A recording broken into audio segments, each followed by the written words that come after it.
Good afternoon বন্ধুরা। আজকে hashtag আমরা সকলের বিষয় নিয়ে চলে এসেছি। আজকের বিষয় দিয়েছে রিম্পা। তো গতকাল ওর প্রশ্নের একটা উত্তরে আমি ভিডিও করেছিলাম, তো ওরই আজকে দেওয়া বিষয় অদ্ভুত সুন্দর বিষয়। আমি গতকালই বলছিলাম যে ছোট্ট মেয়ে রিম্পা বলে নয়, এটা আমি খেয়াল করছি যে এখন কিন্তু ছোট ছোট বাচ্চারা এই স্পিরিচুয়াল জার্নির দিকে না ওদের একটা নজর এসেছে। এটা খুব খুব ভালো, মানে বলছে না যে কোনো কিছু খুঁটি, মানে এটা হচ্ছে আধ্যাত্মিকতা, বা আধ্যাত্মিকতা মানে কিন্তু ওই বসে ঠাকুরের নাম জপ করা তা নয়। আধ্যাত্মিকতা অনেক ভাস্ট একটা বিষয়। তো এই যে প্রশ্নগুলো, এগুলো কিন্তু অনেক দূর অবধি মানুষকে নিয়ে যায়। খুব ভালো লাগে যখন ইয়াং যে জেনারেশন তারা যখন এইসবের দিকে তাদের নজর আসে, জানতে চায়। তো হ্যাঁ, আজকে ওর বিষয়টা হচ্ছে যে এই যে আমরা সারাদিন আমরা আমরা আমরা আমরা মানে আমি করি, আমার গাড়ি আমার বাড়ি এসব করি, তো সেগুলো ছেড়ে দিয়ে আমরা যদি সব পুরো পৃথিবীটাকেই ভাবি আমার, তো মারাত্মক কথা, অনেক বড় কথা। আমরা একটা মানুষকেই আমরা নিজের পরিবার বাদ দিয়ে বা নিজেকে বাদ দিয়ে আমরা আর একটা মানুষকেও আপন করতে পারি না। সেখানে ও বলছে যে পুরো পরিবার, পুরো একটা মানে পুরো পৃথিবীটাকে আপন করে নেওয়ার কথা। তো আমার মনে হয় এগুলোর সব কিছুরই সময় থাকে আসলে। তো ওর মধ্যে সেই সিকিং বা ওই খোঁজটা আছে, যে একটা খোঁজ থাকতে হয়। খোঁজ না থাকলে কিন্তু একটা জায়গায় যদি আমি বসে থাকি, কোনো খোঁজ না থাকে, তাহলে একরকম। আর যাদের খোঁজ আছে তারা কিন্তু কোথাও একটা গিয়ে পৌঁছয়। তো আজকের এই কথাটা আমি কিভাবে আলোচনা করব, আমি সত্যি কথা, এত ভাস্ট একটা বিষয়, আমি আমি সত্যি কথা বুঝতে পারছি না আমি মানে কিভাবে এটা আলোচনা করব। কারণ এটা পরম গুড়ো, মানে ফান্ডামেন্টাল একটা জায়গা, যেখানে আমরা নিজেরটুকু ছাড়া বুঝি না। আরেকটা মানুষ আমার সঙ্গে খারাপ ব্যবহার করলে আমরা ভয় পেয়ে যাই। তো একটা মানুষকেই, মানে একটা দুটো মানুষের ব্যবহার আমরা সহ্য করতে পারি না, নিতে পারি না। আমরা বিভিন্ন রকম কোয়েরি, ভয়, বিভিন্ন রকম ডাউট আমাদের চলে আসে। সেখানে সারা পৃথিবীর মানুষকে আপন করে নেওয়ার কথা ও বলছে। তো এটা বলতে গিয়ে আমার আজকে যেটা বলতে ইচ্ছা করছে সেটা হচ্ছে গোপালের মার কথা। অঘোরমণি দেবী, যারা সিস্টার নিবেদিতার লেখা বই পড়েছে, বা মঠ মিশনের বই পড়া, বা স্বামীজির বই পড়া, তাদের কিন্তু এই অঘোরমণি দেবী বা গোপালের মায়ের নাম কিন্তু শোনা, মানে চেনা চেনা। গোপালের মায়ের নাম শুনলেই যেন মনে হয় ধ্যান ধ্যান হয়। মানে এতটাই ওনার জীবন, সেই বাল্যকালে সেই গ্রাম্য ব্রাহ্মণ ঘরের বিধবা, সে বহু ছোটোবেলায় ওনার বিয়ে হয়ে যায়, এবং বিয়ে হওয়ার কিছুদিনের মধ্যেই কিন্তু ওনার স্বামী চলে যান। তো ওই বৈধব্য বা ওই যে ডিসিপ্লিন বা ওই তখনকার দিনের রীতিনীতি, এগুলোতেই তখন অ্যাকাস্টামড ছিল মানুষজন। তো ভাইয়ের সংসারে আসে, এবং ভাই ভীষণ ভালো ছিলেন, ভাইয়ের বউ। তো দক্ষিণেশ্বরের পাশেই একটি গ্রামে, আমার নামটা ঠিক মনে করতে পারছি না, কোনো এক জমিদার বাড়িতে ইনি পুরোহিত ছিলেন এই অঘোরমণি দেবীর। তখনও গোপালের মা নাম হয়নি। তো আগেই বললাম না, ওনার কথা বলতে গেলে না আমি নিজেকে এরকম একটা স্থির হয়ে যাই, মানে আমার কথা আর বেরোয় না। কিন্তু যেহেতু টপিকটাই এমন, একটু আলোচনা করাটা খুব প্রয়োজন। আর একদম ছোট রিম্পা, তো মা হিসেবে, বা ও আমাকে মা বলেই ডাকে, তো এটা ছেলে খেলা নয়। মা বলে ডাকে, তাকে আমি কি দিতে পারি, এমন কি দিতে পারি যেটা ওর আগামী দিনের পাথেয় হয়ে থাকবে। তো সেটাই ভাবছিলাম যে এই যে বড় বড় মানুষদের জীবনগুলো যদি আমরা একটু মানে আমাদের আলোচনায় আনতে পারি, তাহলে আমার মনে হয় একটু কন্ট্রিবিউশন বা একটু মূল্য ধরে দেওয়ার মতো। তো যাই হোক, অঘোরমণি দেবীর কথাই বলছিলাম। তো ওই গ্রাম্য পরিবেশের সেই বিধবা একজন মহিলা, যিনি নিষ্ঠা মেনে তার জীবন কাটাচ্ছিলেন, তার হঠাৎ করেই ওই দক্ষিণেশ্বরের ভাইয়ের বউ এদের সাথেই থাকতেন, দক্ষিণেশ্বরের পাশে একটি গ্রামে। তো সেখানেই মানে অচিরেই তার সাথে কিন্তু এই আমাদের ঠাকুরের, তখনই সেই পাগলা ঠাকুর বলতো সকলে, তখনও সম্পূর্ণ রূপ ঠাকুরের এরা মানে এখনও চিনে উঠতে পারেনি, কিন্তু ভালো লাগার একটা জায়গা। তো পরিচয় হলো। কিন্তু প্রথম দিকে ভাবলেই গায়ে কাঁটা দেয়। প্রথম দিকে অঘোরমণি দেবী উনি কিন্তু ঠাকুরের স্পর্শ খেতেন না, কেননা বাল্য বিধবা অনেক নিয়ম নীতি তখনকার দিনে ভাবা যায় যে অবতার পুরুষ শ্রীরামকৃষ্ণ পরমহংস, তার স্পর্শ উনি কিন্তু, এই জিনিস আমার চোখে দেখা, আমি আমার পরিবারে এই জিনিস আমি পরে আরেক সময় বলবো কোন। তো উনি খেতেন না, ঠাকুরের স্পর্শ করা জিনিস উনি খেতেন না। তো আমি এগুলোকে কেন একটু স্পেস মানে একটুখানি স্ট্রেস দিয়ে দিয়ে বলছি, তাহলে বোঝা যাবে যে এই যে পৃথিবীটাকে ভালোবাসার কথা বলেছি, যে পৃথিবীকে ভালোবাসতে গেলে নিজেকে একটা ট্রেনিংয়ের মধ্যে দিয়ে যেতে হয়। এ তো দোকানে কিনতে পাওয়া যায় না। এই বোধ আসতে গেলে ধ্যান চাই, এই বোধ আসতে গেলে ডিজায়ার চাই, এই বোধ আসতে গেলে সেই স্নেহ, একদিনে তো হয় না এই বোধ। তো যাই হোক, তো অঘোরমণি দেবী এইরকম ছিলেন। আমি আবার রিপিট করছি, উনি প্রথম দিকে ঠাকুরের স্পর্শ, উনি ছোঁয়া খাওয়ারও কিন্তু খেতেন না, প্রসাদ বলো বা যাই বলো ভাবো। তো আগামী দিনে উনি এরকম, উনি একটা ছোট্ট ঘরে উনি থাকতেন, দিয়ে এবার কোন ভাইও চলে গেলেন। তো যাই হোক, তারপর একটা ঘরে থাকতেন, একদম শক্ত বিছানায় শুতেন, তুলসীর মালা জপ করতেন। উনি কৃষ্ণ ভক্ত, কৃষ্ণের বাল্যকাল মানে গোপালের ভক্ত।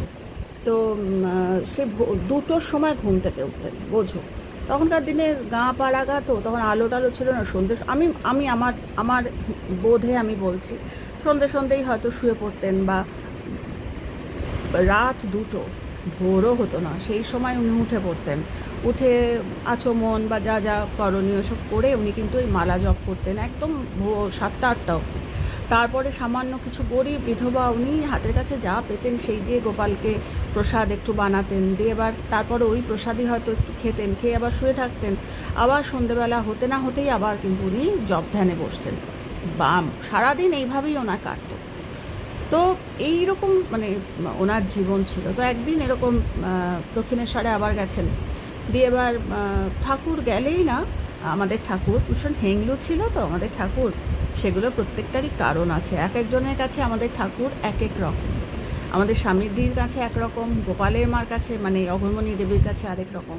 তো স্বামীজি যখন এই তার ঠিক আঁকটা দিয়েই আমাদের স্বামীজি মানে তখন নরেন্দ্রনাথ, তখন সেই কলেজে পড়া, ইউনিভার্সিটিতে পড়া নরেন্দ্রনাথ, তার ব্রাহ্ম সমাজে আনাগোনা, এবং উনি সব মানতে টানতেন না উনি। তো ওনার জীবনটাও আমরা জানি।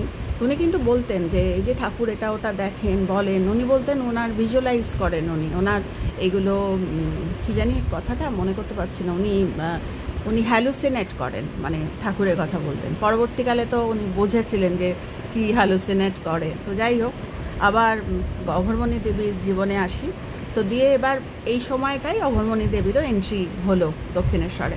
কিন্তু যখনই উনি যান না, ঠাকুর কিছু খেতে চান, বলেন এই বানিয়ে নিয়ে আসবো, ওই বানিয়ে। অঘোরমণি দেবী না খুব বিরক্ত হন, বলেন আমি গরিব বিধবা, আমি কোথা থেকে এই এত হ্যাংলা, এত এরকম এর কাছে, সাধুর কাছে আসবো? ঠাকুরের দেখো, আমাদের মা, আমাদের সমাজ আমাদের শিখিয়ে দেয় সব কিছু, যে ও এইরকম, ও সাধু হলেই এরকম হবে। এটাও এরকম যে সাধুর কাছে আসি, সাধু সারাদিন খাবো করে, আর কোথায় নিয়ে যাবে দেখো এবার। তো একদিনে পৃথিবীকে ভালোবাসা যায় না, ওটার জন্য ওই বোধ দরকার। সেটার জন্যই তোমাদের এই গল্পটা বলতে, গল্প নয় জীবন। তো উনি না খুব বিরক্ত হন, আর উনি নিজের মনে বলেন আর আসবো না, সারাদিন এর কাছে আসি আর সারাদিন খাওয়ার করে, ও একটু তরকারি বানিয়ে এনো তো, এরকম করে এনো তো, ওই করে এনো তো, এরকম বলেন। তো উনি বলেন আমি আর আসবো না, আমার ভালো লাগে না, এখানে আসলে সাধু ভগবানের কথা কিছু বলে না, খালি খাবার বলে, দিয়ে এবার চলে যায়। বলে গেটের বাইরে বেরোতে পারে না, গেটের বাইরে বেরিয়েই আবার একটা অদ্ভুত একটা টান, একটা অ্যাট্রাকশন, একটা মনে হয় যেন কেউ ডাকছে।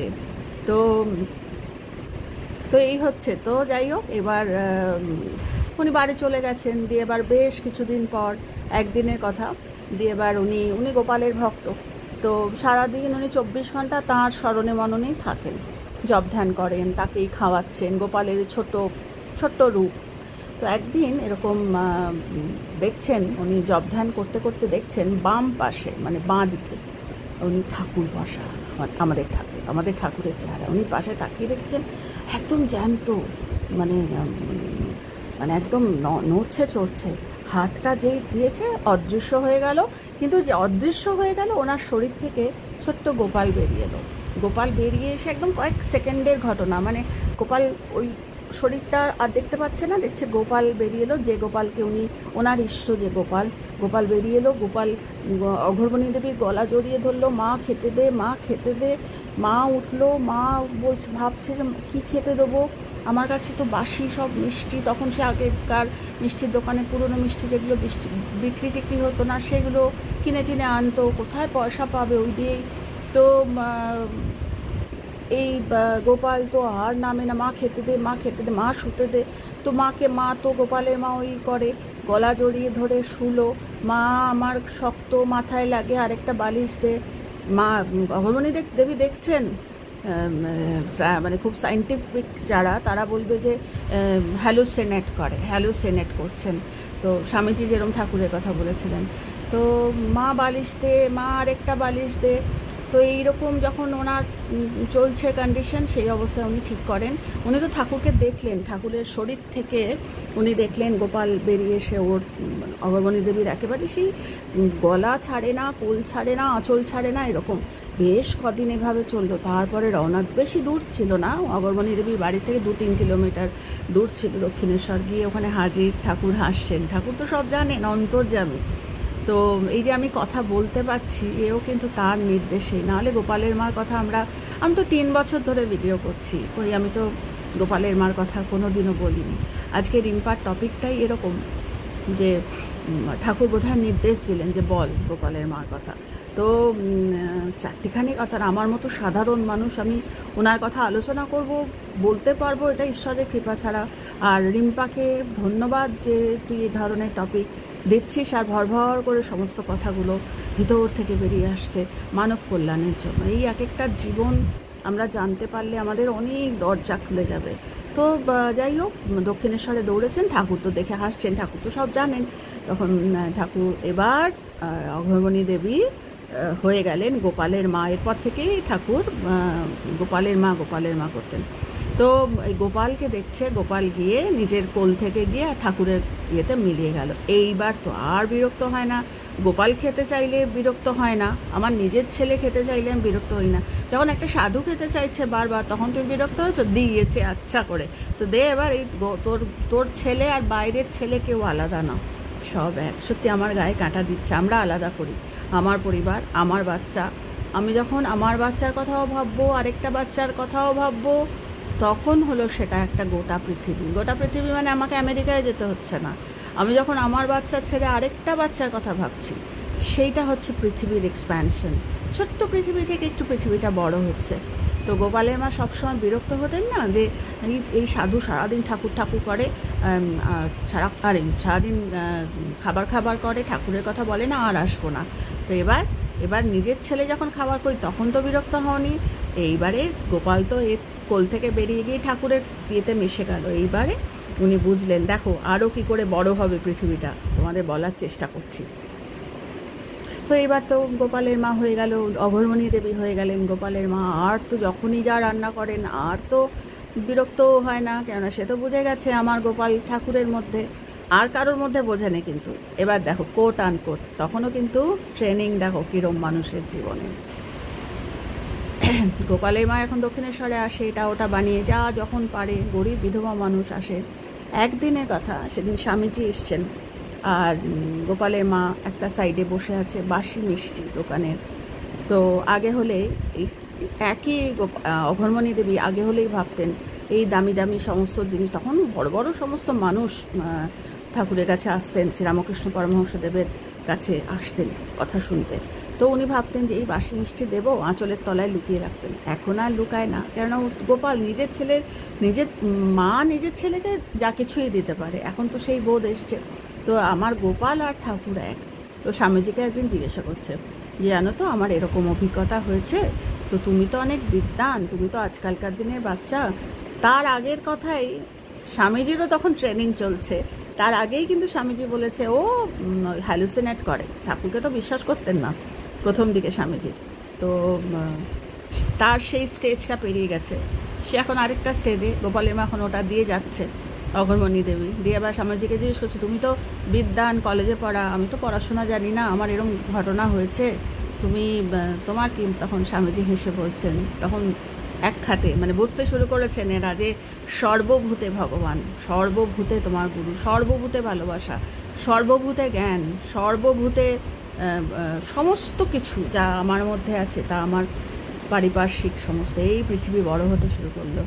তারপরে গোপালের মার বয়স বাড়তে শুরু করলো, আর তখনকার দিনে বিধবা মানুষ যা হয় নিয়ম নীতি নিষ্ঠা মেনে তার জীবন কাটতে, এই করতে করতে স্বামীজি তখন তার মাঝখান দিয়ে উনি চলে গেলেন বিদেশে। দিয়ে তখন তো আরও অনেক মা ব্রহ্মচারিণীদের সমস্ত আগমন ঘটেছে। দিয়ে এবার স্বামীজি ফিরলেন, তারপরে আগমন ঘটলো সিস্টার নিবেদিতা, লেডি বুল, তারপরে এরকম অনেক বিদেশিনী সমস্ত। তো তখনকার দিনে বাল্য বিধবা এরা তো এতটা মানে আমার ব্রাহ্মণত্ব বা আমার যে জিনিসটা এটা তো ছাড়তে পারে না। মানে তখন গোপালের মা গোপালকে বুঝেছে ঠাকুর, কিন্তু বাকি পৃথিবী তো তার তখনও। এবার দেখো নেক্সট স্টেপ, এবারে তারা সব এলো এবং তারা তো সমস্ত স্বামীজির কাছে ঘটনা বলি এই সেই।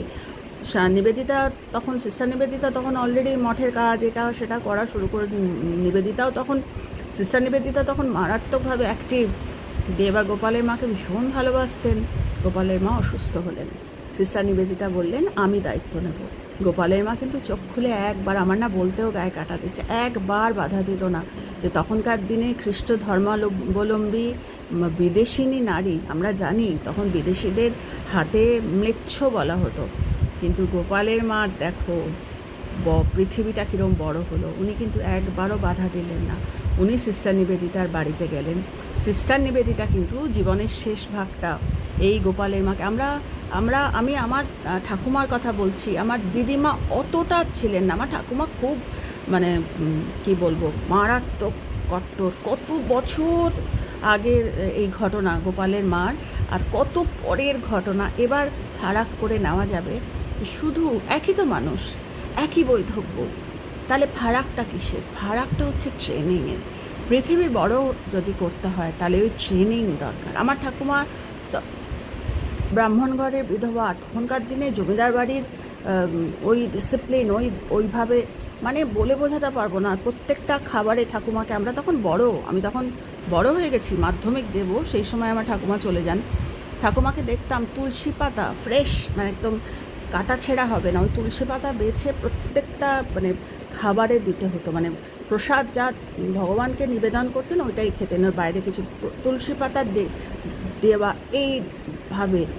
তো আমার নীতি, আমার ডিসিপ্লিন, আমি এখন যখন পড়ি গোপালের মা কিন্তু সব, সিস্টার নিবেদিতা একজন খ্রিস্টান মহিলা, ম্লেচ্ছ যাকে বলা হতো, তার হাতে খেতেন। তাই ভাবি প্রায় 100 বছর 150 বছর পর আমার ঠাকুমার কথা, আমার ঠাকুমা বলে বলছি না, আমি জাস্ট ঘটনাটা বলছি। এখন যদি বলি যে সমগ্র পৃথিবী তোমার, উনি কি বুঝবেন? উনি বুঝবেন না, কেননা ওনার তো সেই ট্রেনিংটা দরকার। তো সেটাই বলছি যে পৃথিবী বড়, পৃথিবীকে ভালোবাসতে গেলে আর কিছু না, বললে পৃথিবীকে ভালোবাসা যায় না, অত সহজ নয়, আলোচনা করলে শেখানো যায় না।